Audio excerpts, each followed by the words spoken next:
Hello and welcome to Junkyard Studios.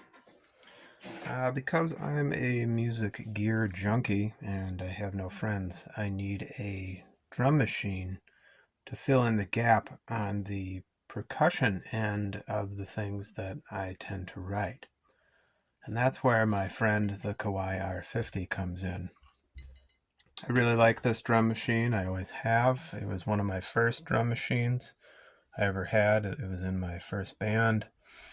And I like its cold, sterile, very rough sound. That's in my opinion. Other people have different opinions of it. I felt like it was surgical, and I enjoy that in what I write. So this drum machine was perfect. I picked up a ROM switcher I found online. It's probably the one of the nicer ones that I've seen. It has a couple different banks. I'm really excited about it. It's not just the 3 Kawai ROMs. It's also some Emu and some Roland in there. They added some extra stuff, which is always fun. It's always nice. I'd like to see how this machine handles that. There's only one problem. Unfortunately, I saw this problem after I'd already placed the order. My machine has been circuit bent. That tends to be fun from time to time, but it'll also crash the machine. If you do the right patch, it's random what patch does it, but if you like patch too much or stack a bunch of jumpers on there, you will crash the machine and have to reset it. After I'd ordered it and had it come in, I remembered, well, when you circuit bend something, you're just finding places on the PCB where you're connecting things that normally wouldn't be connected for a desired sound. Like each one of these ports is going to have a different sound if you patch it to another one, and that's cool. The problem is most of it came from the ROM chip because that's the safest way to do it without sending voltage to something that wouldn't need it or burning something. This kit I bought, everything's soldered right to the chip that I need to remove and replace. So we've run into a problem. I need to figure out whether I'm going to put the ROM switcher in here and try and add this, or keep this off to the side and just put it in when I need it. The first order of business, however, is to get this switch in a place somewhere that makes sense, so that we can activate our different banks and lop off some of this shaft here. Why do they do that? Why? Who needs that much? What am I going to do with that? Anyway, for me, because I'm a right-handed person, I feel like that has something to do with it. Maybe it doesn't. I would like it to be on the right hand, maybe up in this corner, where I could switch it here and play my little pads and do what I want to do and still be able to patch. But there's so much land over here that it kind of makes more sense to put it over here, as there's nothing going on in here, and I wouldn't even have to deface the logo any. I could just put it right there. I could even put a dial face plate and make it all fancy, chicken head knob, whatever you want. I like that area, but aesthetically for me, it feels like it should be here, but there's not a whole lot of space since they did this. I'm going to put a hole in my favorite drum machine so I can put this switch through it. And then we have to really got to figure out what we're going to do with this ROM. That's a problem. I really wish there was like some breadboard points or something. No such luck.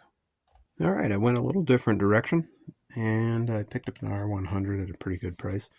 Supposedly some of the number keys don't work. We'll take a look at that in a minute. I didn't want to lose the functionality of the R50, the circuit bent portion of it by changing out to the ROM switch, but I wanted the ROM switch. So the natural decision was to find another unit, and I didn't want to just get another R50. So I've already had 2 of them. I sold one a while back. I wanted something different, but I also wanted to use my ROM switch in the same series. It just made more sense to try and find a good deal on a R100 or 50E or whatever I could. So this is what we have now. I'm going to put it on the amplifier, and we're going to see what it sounds like, how good it works. I'm going to put the switch in and fix whatever we can. I'm over in my favorite corner of my room, and I have the Kawai set up. Haven't powered it on yet, so let's do that now. All right, this is good.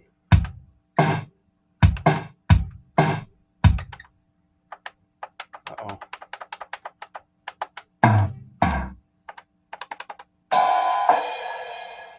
Maybe these aren't selected in this bank. Number 1, that's super loud. Number 2, that's an awful pattern.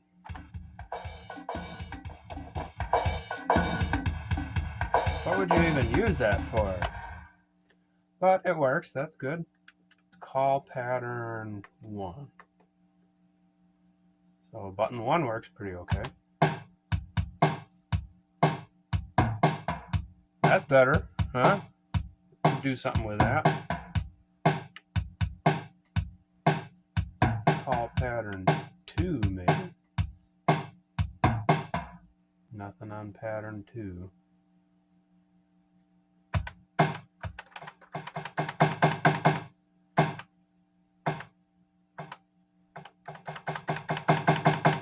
I did read that this has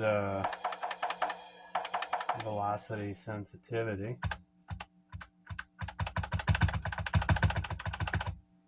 And that seems to be working. That's pretty cool.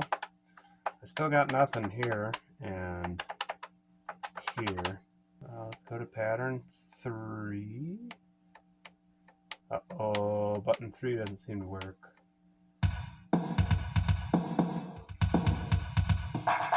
I did not select that. Pretty cool, pretty cool.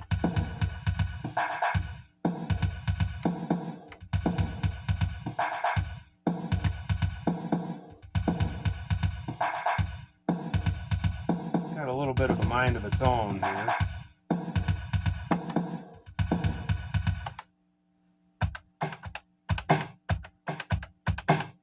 I hit 7 and it used 6.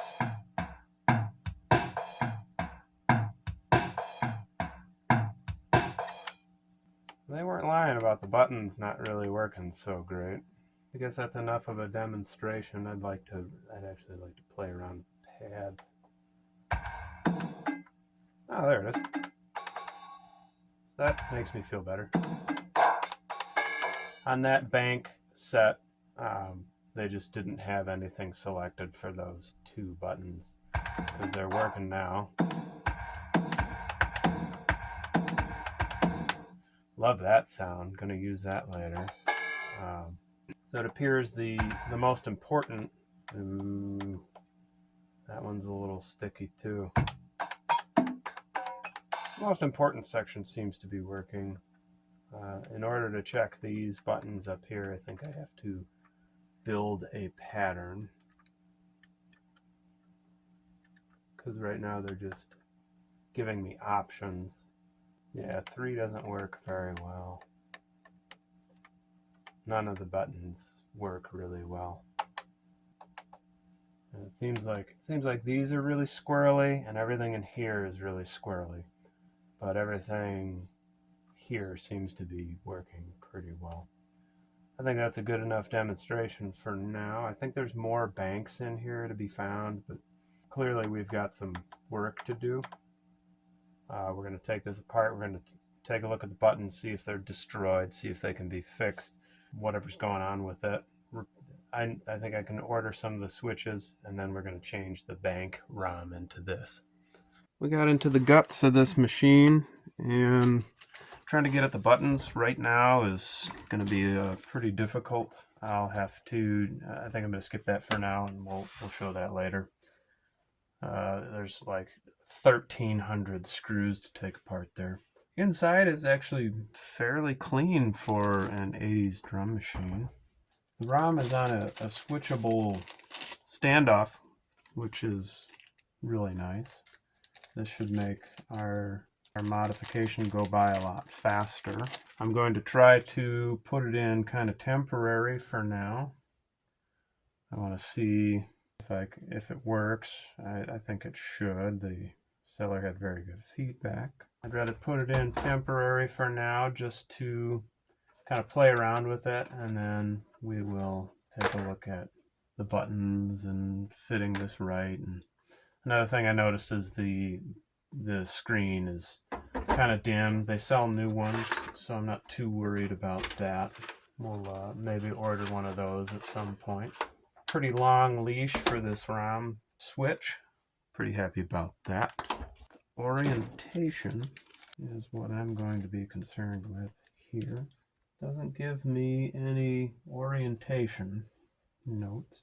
This the only negative I really have to say about this is this didn't give me any instructions at all. Before I go plopping this thing in here and destroying something, I'm going to do a little research and try and figure out if there's an orientation to this chip. I took a look back at the sales ad, and because I can't find any documentation, I saw that the plug-in goes down. So that's what we're going to do here.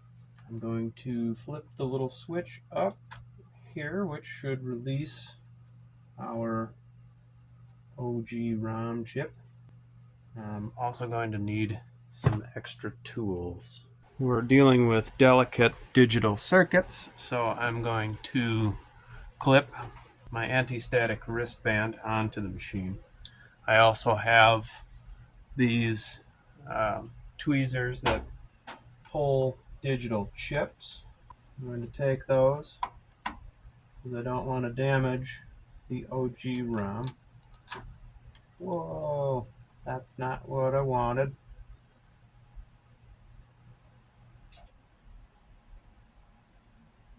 I actually don't know that this little socket would fit under the chip anyway, so maybe that's for the best. I'm going to put it back into this bag. Doesn't really say that it's anti-static. I might swap that into an anti-static bag. I feel safer doing that. I'm gonna go here to the side, and I'm gonna line up all the pins onto my ROM socket. I'm going to gently press. Didn't sound very gentle, did it? Make sure everything's seated. And now I'm going to plug in my ROM switcher switch. Alrighty. Should be good to go. I'm going to take this static wrap off. We're going to do a real quick power on test. See if we let the smoke out. Hopefully not. Nope. Looks good. I don't know if you can see the screen depending on, I'm going to take you off the stand here. Depending on what angle you look at it, it looks nice and fresh there, but if you go further up, it starts to disappear. That might be normal. I wonder if the repro screens are better and don't do that. I might have to get one and see what it does. The buttons are more important. Back in the synth corner, let's see what we've got.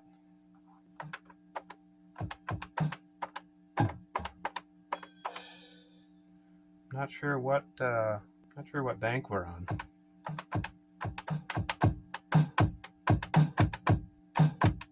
I like that.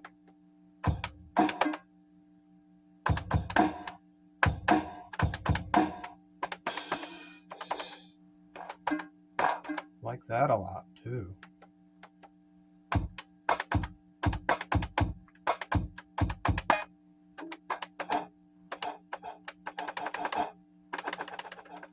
That could be fun.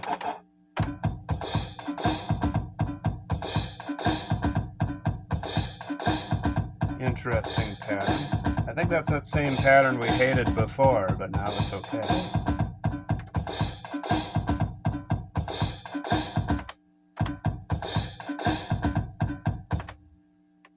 Funny how just changing the bank does that. That's neat. That's the one we liked before.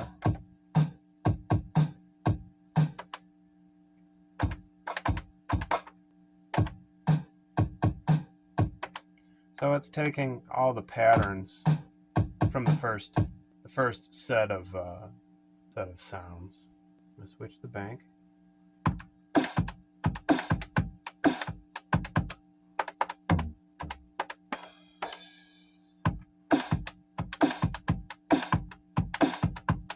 This is a keeper.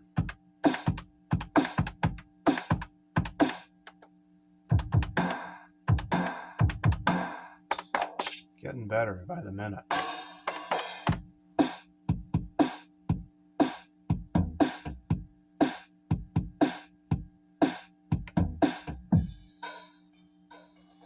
When I'm pressing that 3 button, it's over pressing, so it gave me 33. Each one of these buttons, it either doesn't work or double triggers, it seems. There's definitely something. It's got to be the switches. Those are probably going to have to be replaced. Like 4 doesn't work at all. Neither does 5. 6 presses 3 at the same time. So I got 36.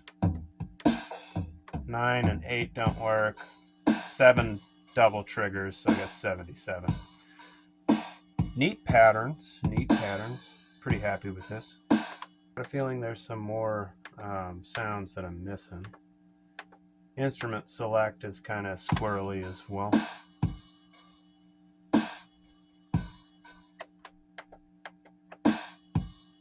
Yeah, it's just picking like the first bank. So even if I set it on bank 2 or 3, it will it'll still play the pattern in bank 1.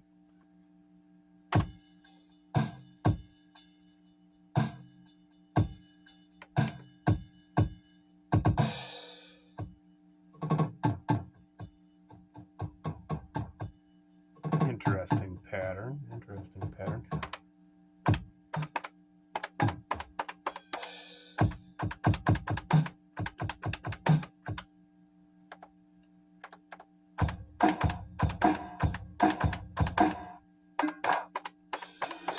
Really good sounds. I'm very pleased with this.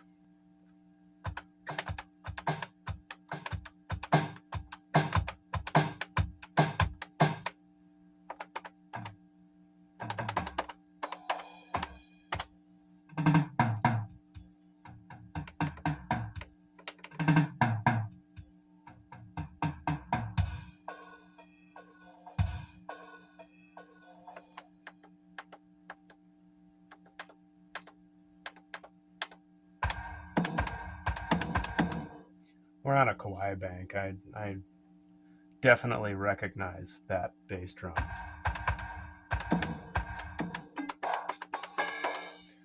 With this unit, there's a couple different banks of different drum machines. The big thing was to get the 3 different series Kawais in there, but they threw in some Emu and some Roland, some really nice stuff. We've got to be on the Kawai bank now.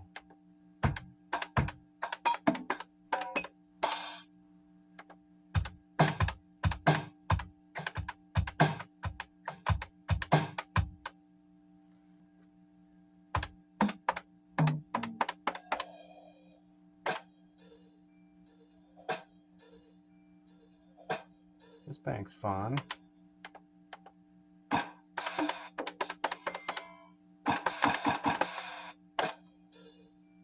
That's still going to do the first one. I keep forgetting that.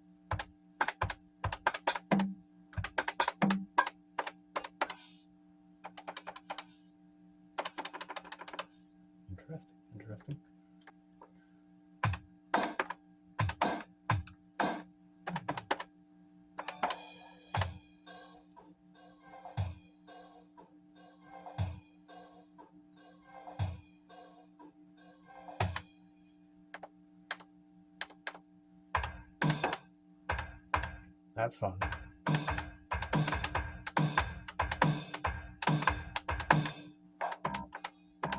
Uh-oh.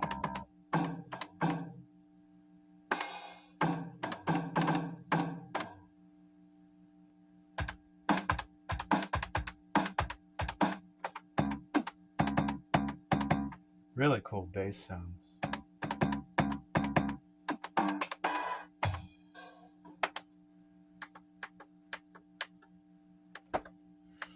Buttons are getting harder and harder to deal with.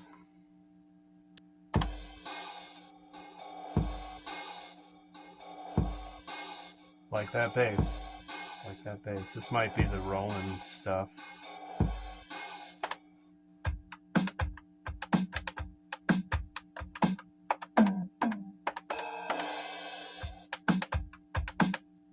That's fun.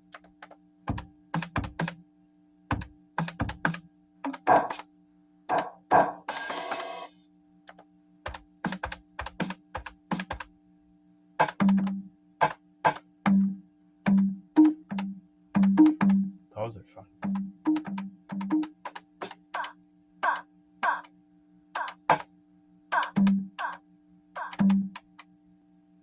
Lots of cool stuff in there. There's even more. It just keeps giving me.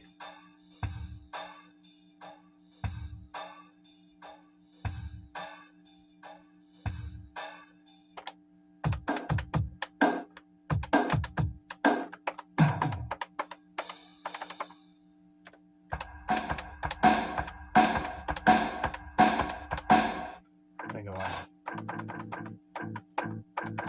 some nice guitar stuff.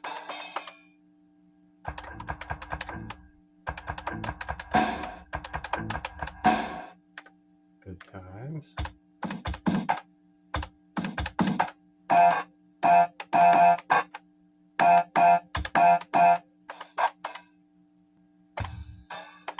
I wish I could put that pattern on these. Oh, these buttons are killing me.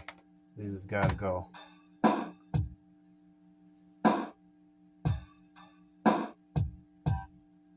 That's fun.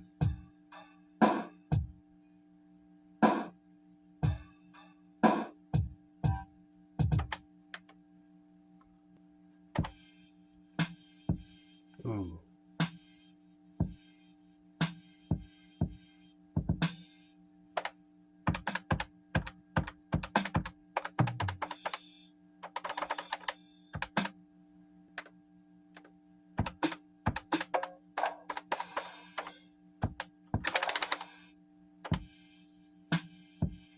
Like that.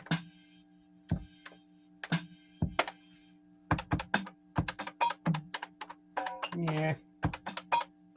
Yeah. Is this like an endless rotary? Does this thing stop at any point?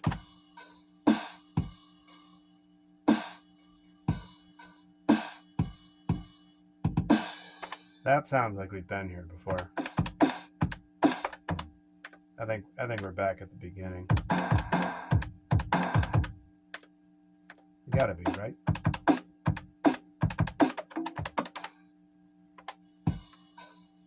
Stop it.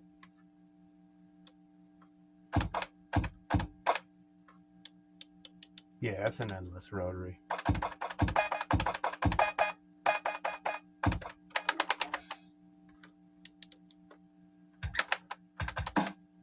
I think we've gone through the whole thing. That's fun. I keep hitting the start button. Really pleased with this. Really pleased. Some really cool sounds. Now we just got to go back and install it permanently. I'm thinking I'm going to put the knob. I'd like to put it here. It almost makes sense over here. I think this is the only spot that I saw any room. Not my favorite, but I think it'll work. We got our tact switches today. I'm going to replace them. I did some continuity tests on the ones that I knew were bad and they had less than stellar response. And I also did our measurement on our new tact switches. They look like they're going to work.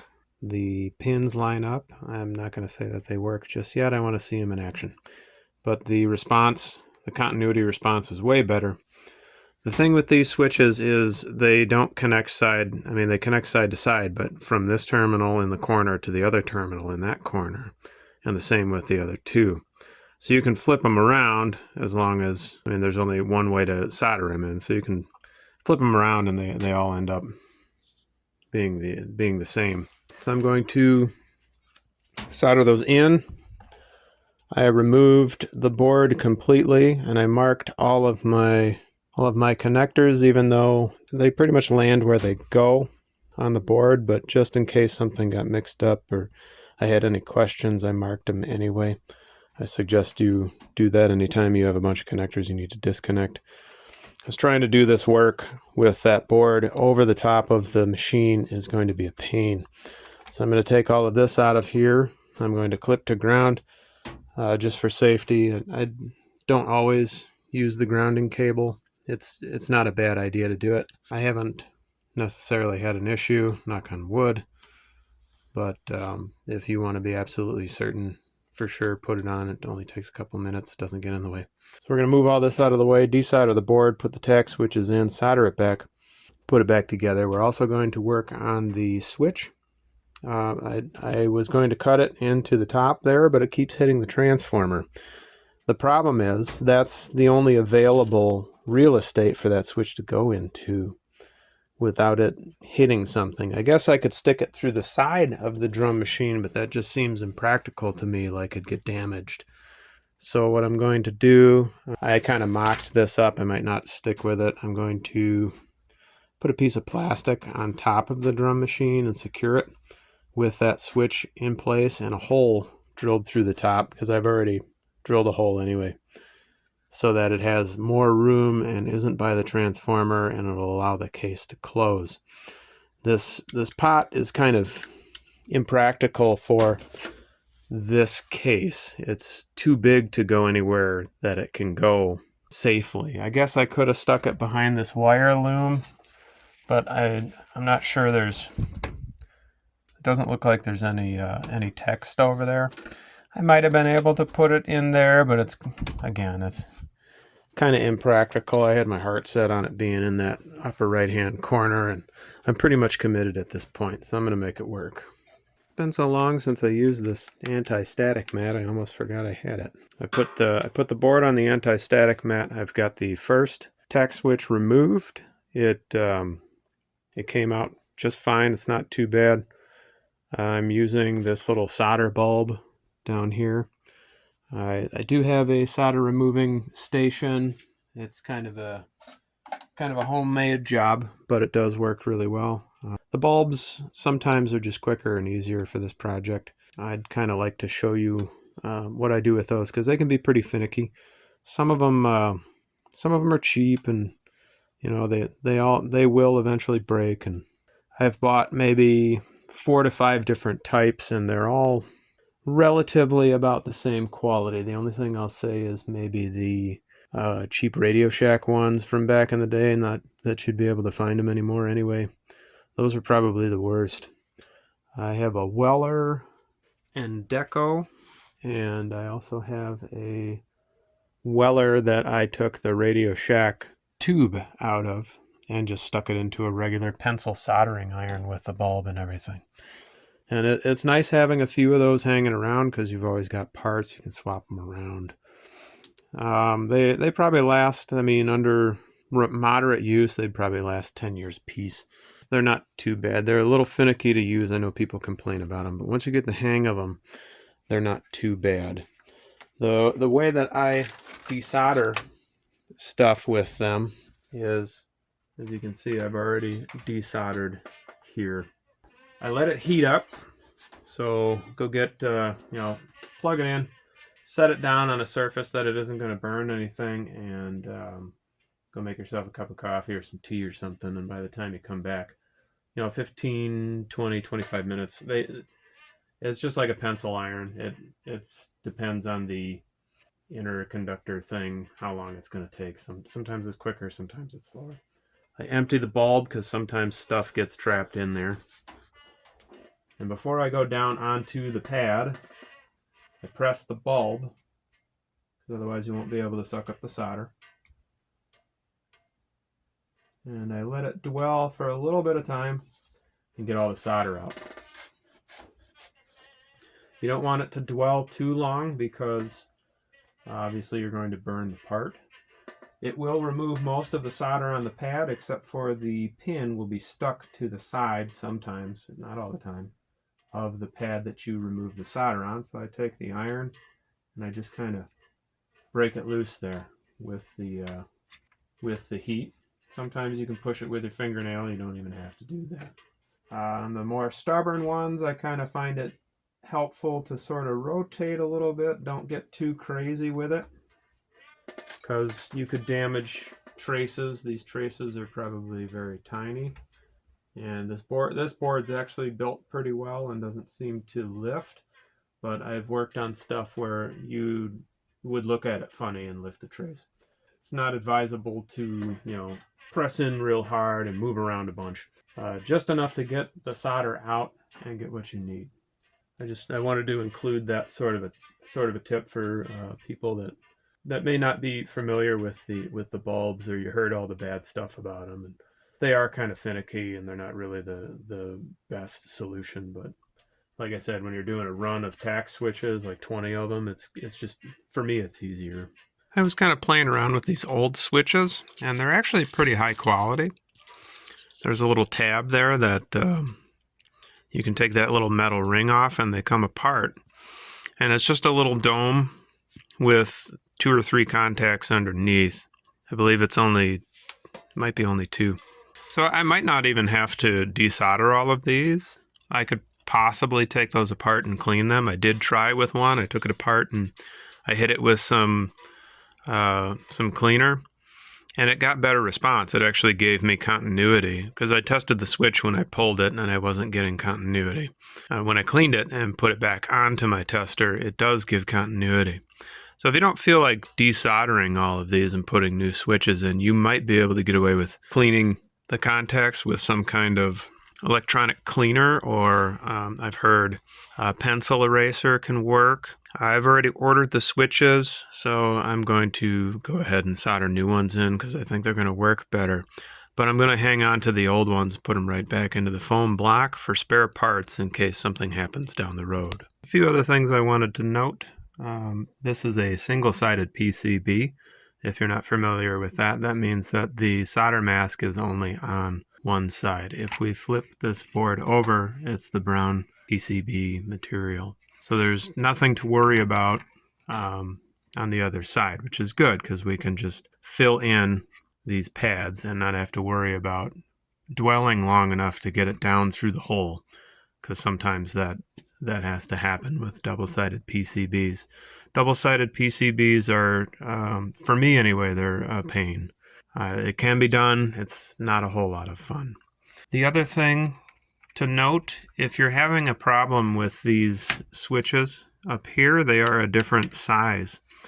I currently am not having that issue, so I didn't buy any of those. Those are much, much smaller than these.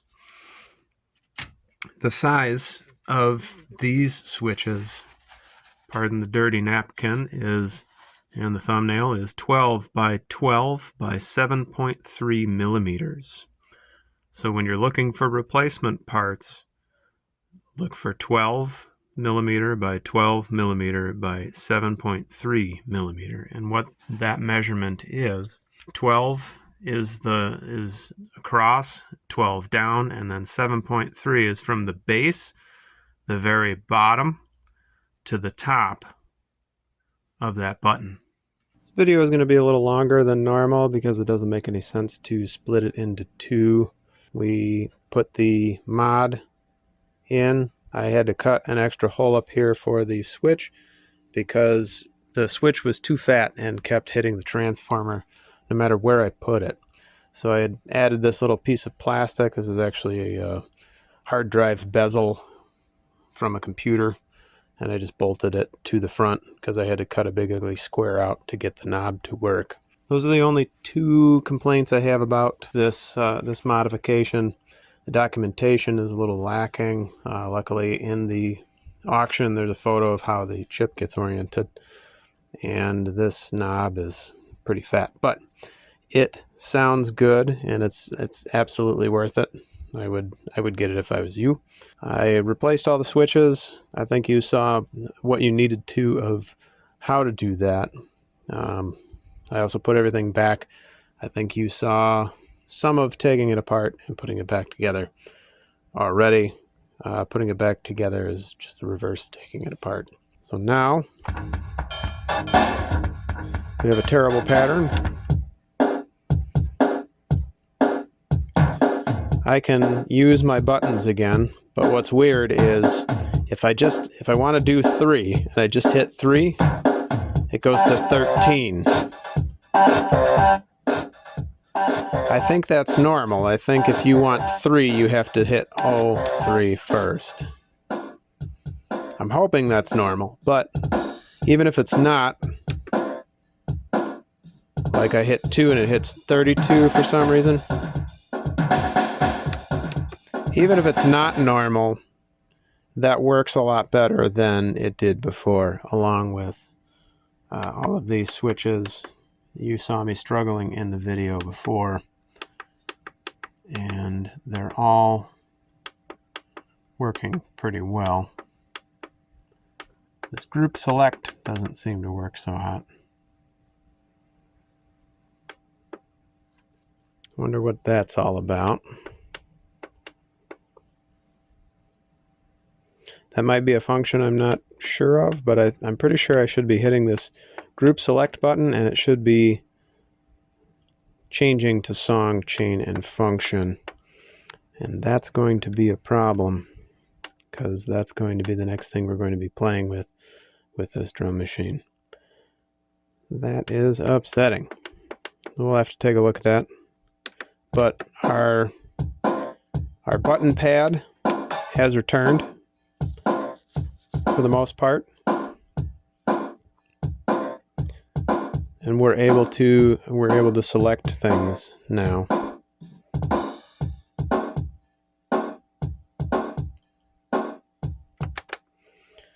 There we go.